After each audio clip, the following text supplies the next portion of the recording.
Hello, I'm Colleen and this is Let's Talk Tobago. Today we're doing things a bit differently. This week we've decided to bring the show indoors and we're coming to you from our studios at the Department of Information. More about this place as the show continues. First, a look at our stories this week. The findings of Tobago's first ever Consumer Sentiments Report. The IDB takes a special interest in this island and all that jazz, what you missed at Speyside and Signal Hill. CIRT Tobago, ready to provide your community with the highest degree of professional services in emergency response. Contact CIRT Mariah at 660-0065 or CIRT Speyside at 660-6096. CIRT 24-hour services, emergencies, medical or other. CIRT Pro, the new face of emergency management.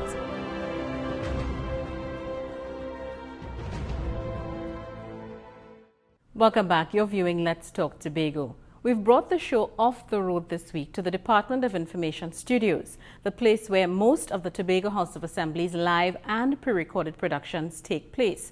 But enough of our location for now. We want to turn our attention to something that has never been done on this island before. Sure, there are statistics and numbers about Trinidad and Tobago's economic performance, but missing from that picture are facts and numbers that are specific to Tobago. Things that allow our planners to forecast in a way that considers our unique circumstances.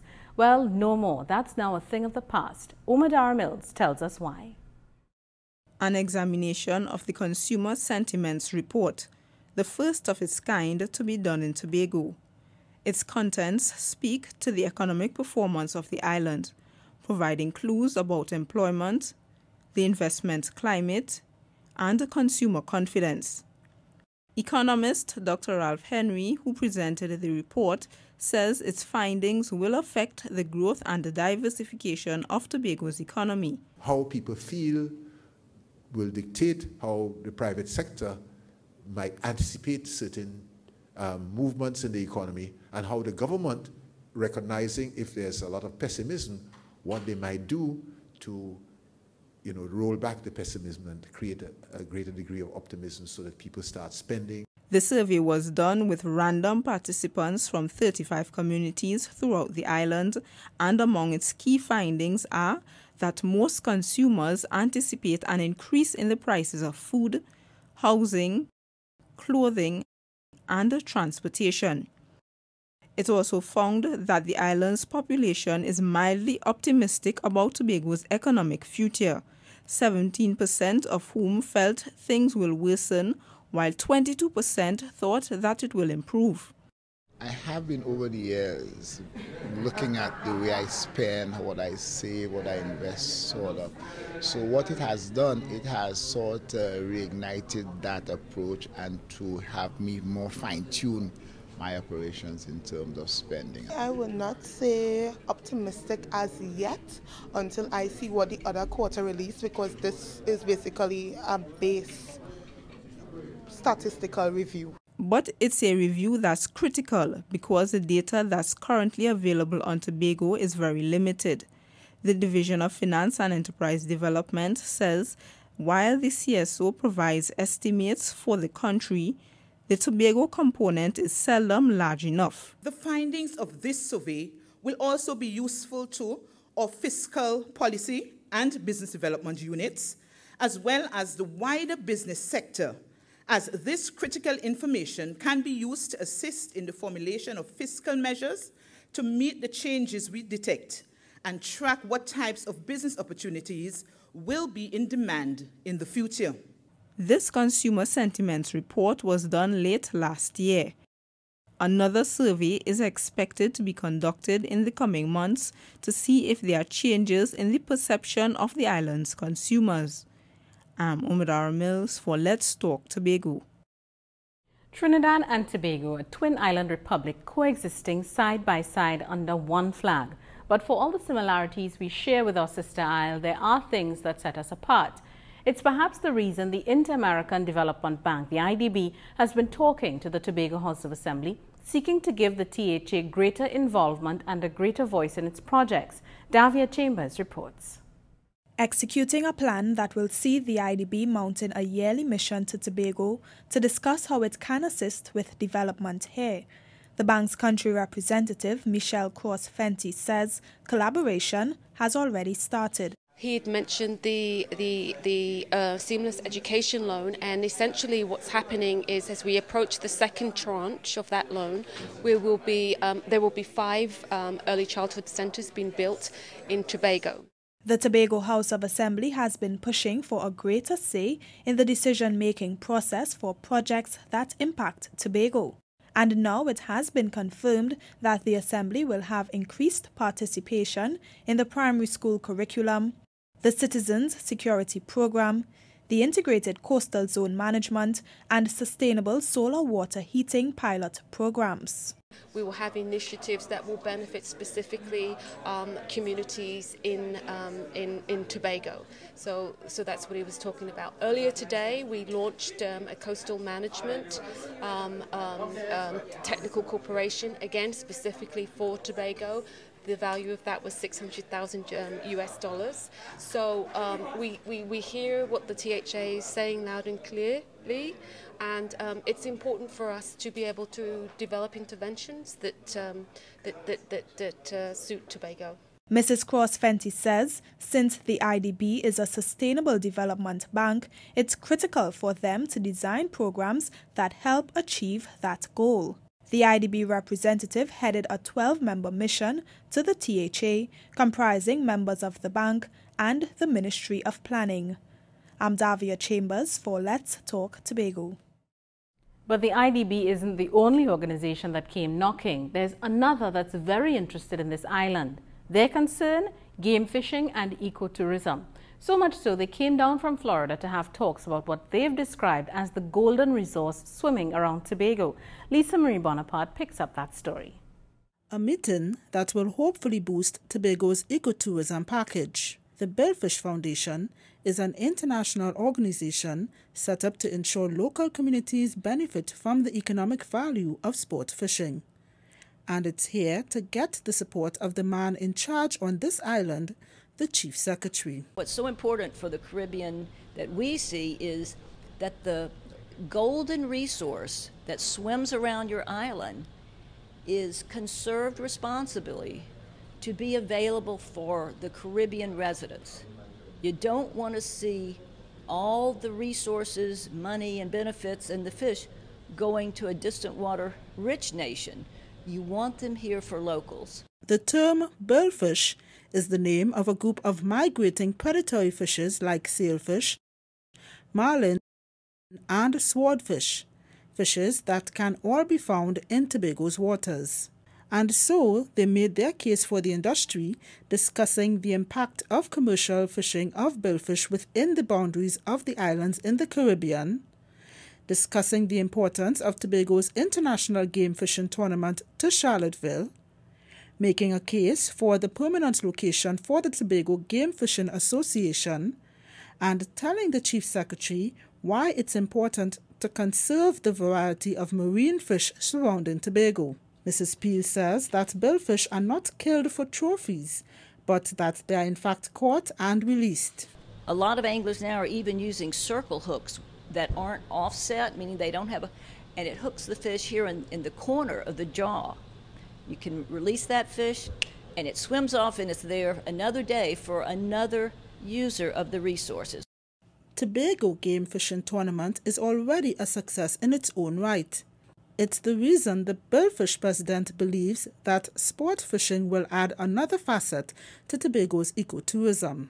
So we know sport fishing, primarily catch and release, is a really hot area in ecotourism, one of the fastest growing. So you here at Trinidad and Tobago have a fabulous opportunity to develop that. Just need, a marina or a pier with water and fuel, and people will come to enjoy the graciousness of the people, the beauty of the island, and the excitement of fishing. Tobago Game Fishing Tournament is already a success in its own right. This year's tournament is slated to take place on May 8th to 12th, and this might just be the push it needs to take it to the next level. I am Lisa Marie Bonaparte for Let's Talk Tobago. We're taking a break, but coming up, the jazz experience from Speyside to Signal Hill.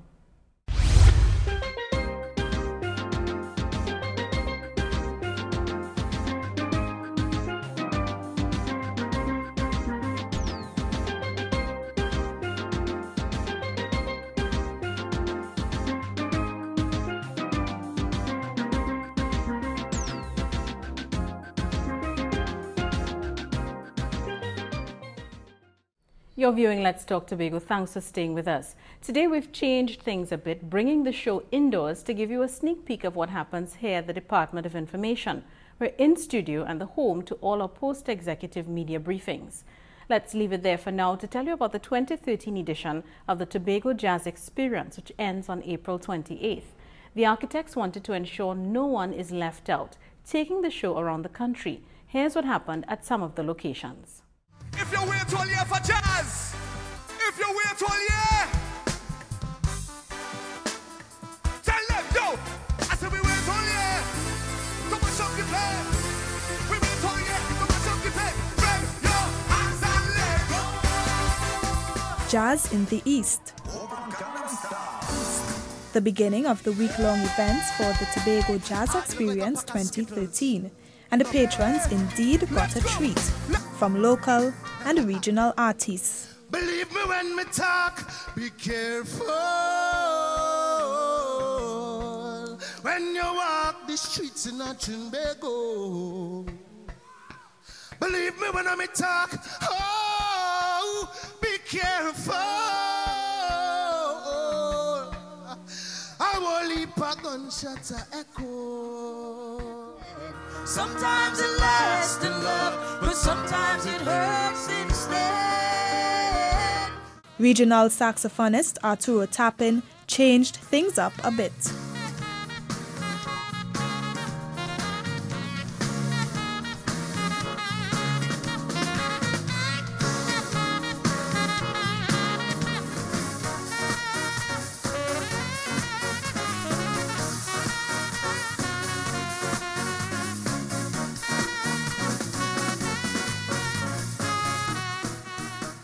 But Speyside is really known for its soca concerts, so things did not take long to heat back up.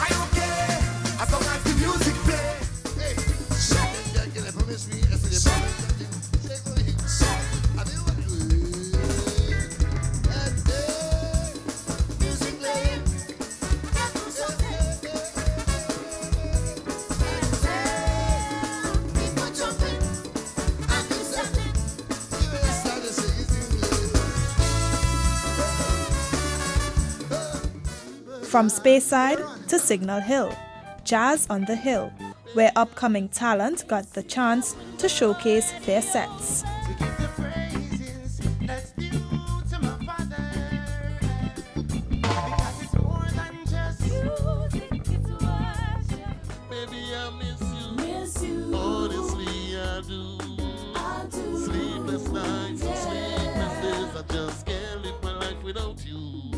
And that set the tone for the Tobago Jazz Experience 2013. I'm Davia Chambers for Let's Talk Tobago. And Davia has been covering all things jazz for us. She also journeyed to one of the schools that benefited from hands-on training and tutorials from the masters themselves. As she tells us, these sessions are part of a thrust to encourage our younger generation to develop and learn this genre. One of the advantages of being a part of the Edu Jazz workshop for the Tobago Jazz Experience 2013. If you own an instrument, you get to play with professionals. I like jazz because in it has a lot of liberty. In other genres you have to keep certain grooves, but jazz is all about feeling and how you want to express yourself. But there are other benefits to this program. The students got the chance to hear from professionals, and some found out that improvisation in jazz music doesn't actually mean you can play anything. The reason being is because in any music genre, you have three basic elements: rhythm, melody, and harmony. Those basic elements actually form in your head what you're going to be doing when you're improvising. Pianist John Arnold took the students from basic playing skills to the use of color chords to make the music more enticing. So instead of C, these are your basic chords. Look at how it sounds with the color. Listen.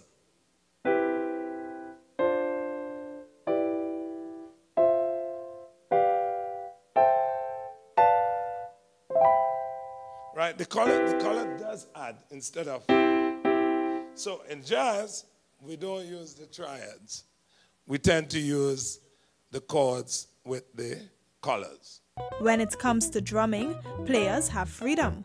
Drummer Sebastian Loba says it's because jazz was influenced by blues, spiritual, and European music.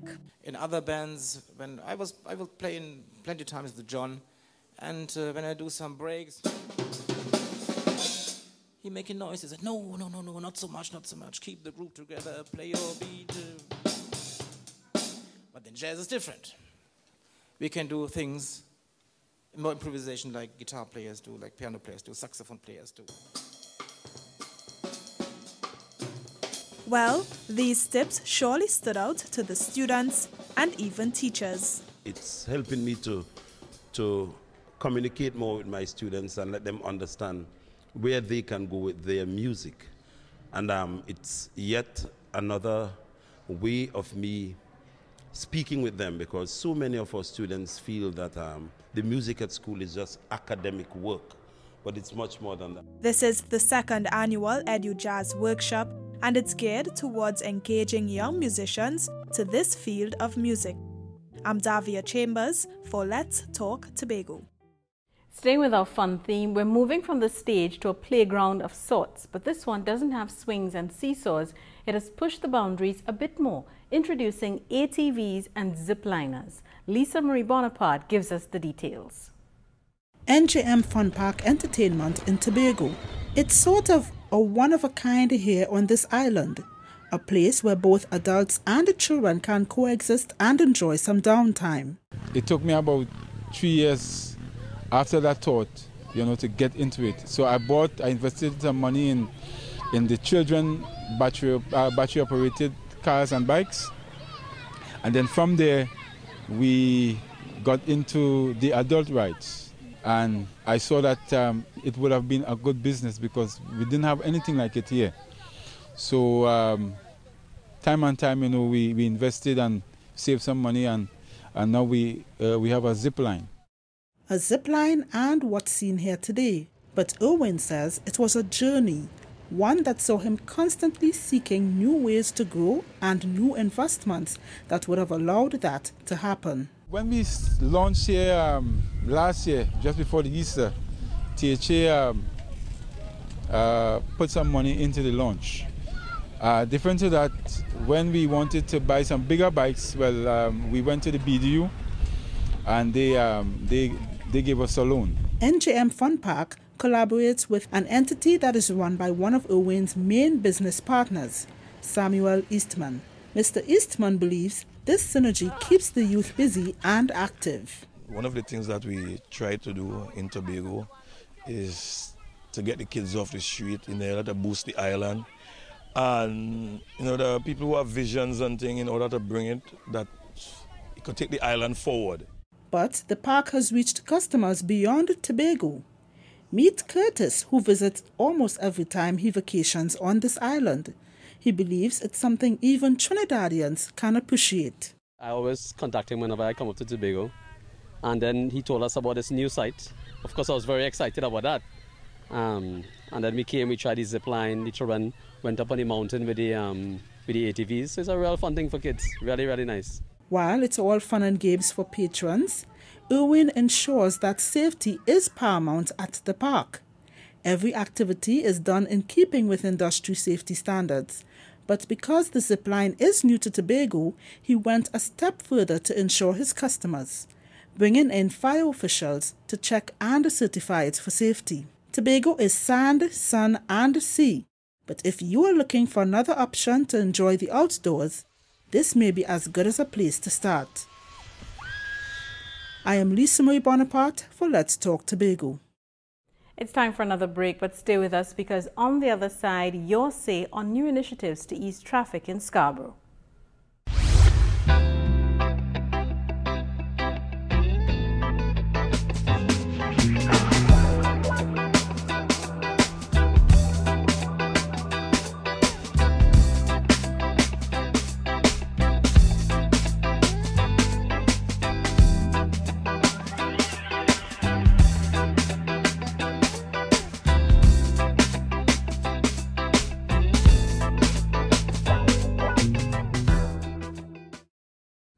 This is Let's Talk Tobago. Welcome back. Today we've decided to leave the outdoors to come to you from the studio at the Department of Information, one of the go-to places by all divisions for their secretaries and assistant secretaries broadcasts to Tobago.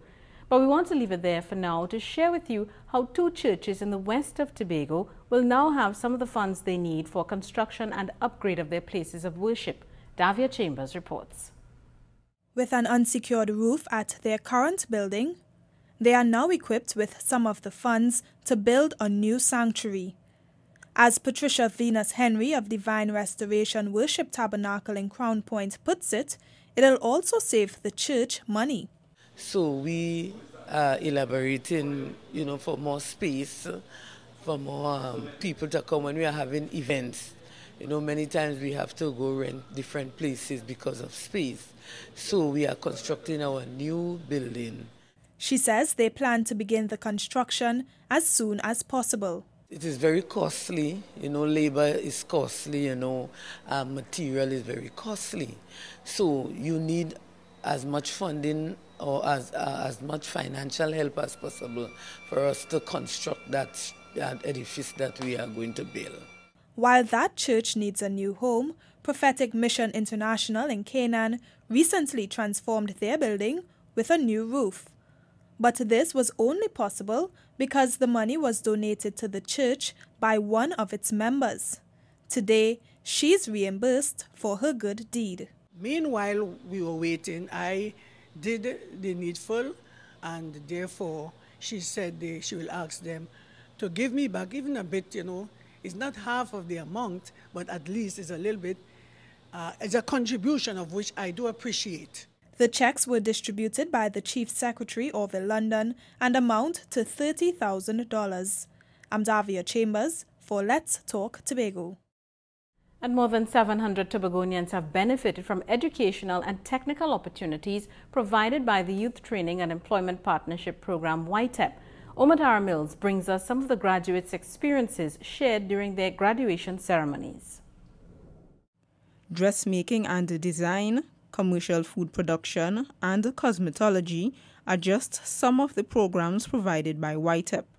Akesia Walters came out on top of her class and represented Psyche 37 and 38. She's been trained in auto-electrical maintenance and repair. We were exposed not only to skills training in various areas, but also to career enhancement, where we were taught much needed life skills meant to enhance our growth and development. Sandra Seals is a valedictorian for the Cycle 25 retraining program. Sandra completed her training in bread, cakes, and pastry making. She says the entrepreneurial environment at YTEP gave her the encouragement to start her own bakery business. I believe the time has come for us to have many great opportunities. Let us go out there and embrace them. Certainly I have begun by fulfilling numerous orders for bread, cakes, and pastries in my community. I have also begun the construction of my own bakery. YTEP understands the importance of preparing Tobagonians for the ever-changing technological world. With the introduction of the mobile computer training program, over 200 young persons took up the opportunity to complete the Information and Communication Technology course. The environment was more welcoming than the traditional classroom setting. The state-of-the-art computer equipment, as well as the type of program that was being offered, helped carried out this program beyond my expectation. The U.S. Embassy and the U.S. Aid for International Development worked with YTEP to make the ICT mobile computer training program a reality. The Charge d'Affaires believes these skills are vital for citizens since it allows them to keep up with the rapid changes in communication and technology. You have to think about how you continually work to update skills for the 21st century. And this is part of that, this mobile training lab and the advantages that you guys have had in learning some of the technology skills for the 21st century are very important in this process of training and retraining to match the skills that are needed for 21st century economic growth with your own personal development. The graduations saw over 700 Tobagonians receiving certificates from YTEP. I'm Omadara Mills for Let's Talk Tobago. And it's time to have your say, the segment of our program where we hear from you, the viewers. This week we're asking about a series of initiatives being proposed to ease the flow of traffic in Scarborough. The Traffic Management Committee of the THA is recommending a number of changes, including an elevated roundabout at the intersection of Wilson Road and the Claude Noel Highway. It's also going to suggest that Wilson Road be one-way into Scarborough. So we want to know if you believe these measures will ease some of your traffic woes. This is what you said. I will support anything that is done to help ease the traffic, because when the roundabout at Hawkins was being built, there was ups and downs that it wouldn't ease the traffic, and so far I think it proved itself to ease the traffic now. So anything that the government wish to do to help ease the traffic, I support. Actually putting a roundabout and an under tunnel is not something that I really think, is such a wise thing now. Well, traffic going on top and traffic going below, it got to be flowing less. So it got to be, you got to ease up the traffic. Our terrain and the soil will have the ability to withstand such a project is what is important to me. I don't see that we have the ability to have a tunnel there and make it successful. I don't think we have that kind of soil. I think that if the authority is making a conscious effort in order to improve the area, it would be something that should be beneficial for the public and for the country as a tourist destination.